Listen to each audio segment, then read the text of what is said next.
Hello. I'm Paul. And I'm Audrey. And this is our last week of level 2 in October. Although next week is our Halloween party. I can't wait. And 2013. Week 4, I guess that's last week. Yeah. So we reviewed quite a bit this week.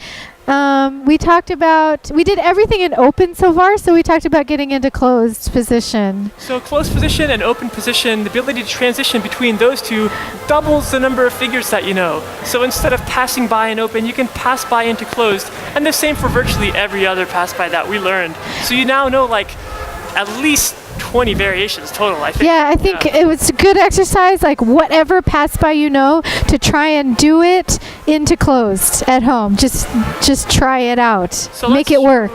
But the key things are that sort of first triple is the same, and then like the second triple you got to get next to her so that you're shooting for getting into closed.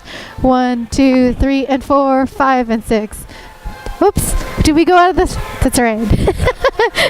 All right, so we can go from the other side and show what happens. What we do is lead her the same way as we did at the normal pass by into open, but at the very end I track the follow her speed and gently go into closed. Motivate forward, follow her. And we can do that. We showed you another version. We can do that from the turnstile too, for example. So motivate forward. Triple step, rock, step. I totally skipped my triples. One more time for me in the other direction. Triple step, rock, step.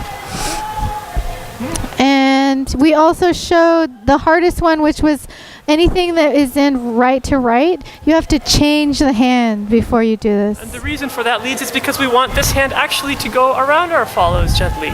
So here we go. Rock, step, triple step, rock, step. We should do it this way? Yep. Because you can't see the hand change. 1, 2, 3, and 4. Change the hand, rock, step.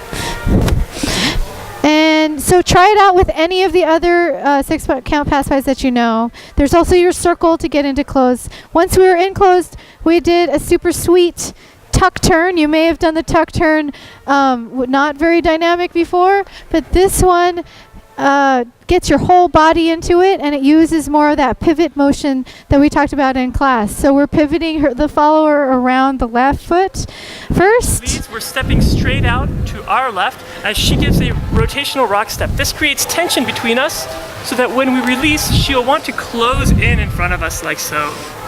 Yes, and we want to keep the follower on that left foot for the first 4 counts.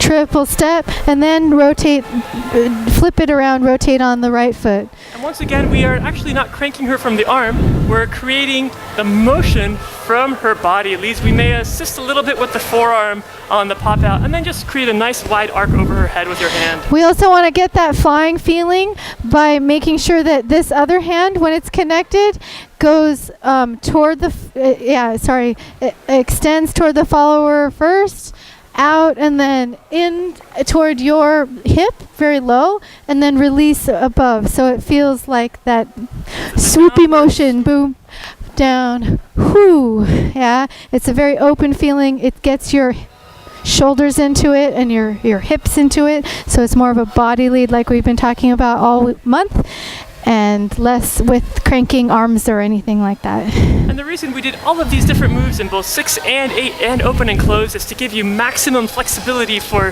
matching the phrasing or just being musical and creative, being able to rock step on any of the odd counts. Every 2 counts, the dance is 1, 2, 1, 2. And instead of thinking about it like I've got to stick to a pattern of footwork, you can do jazz however long you want to, and then just rock step and go into your figures. Yeah, we're adding texture to your dance this month. Texture. Yeah. Maximum creativity. Thank you very much for coming. Come back next month and have fun on the floor. Bye. Bye.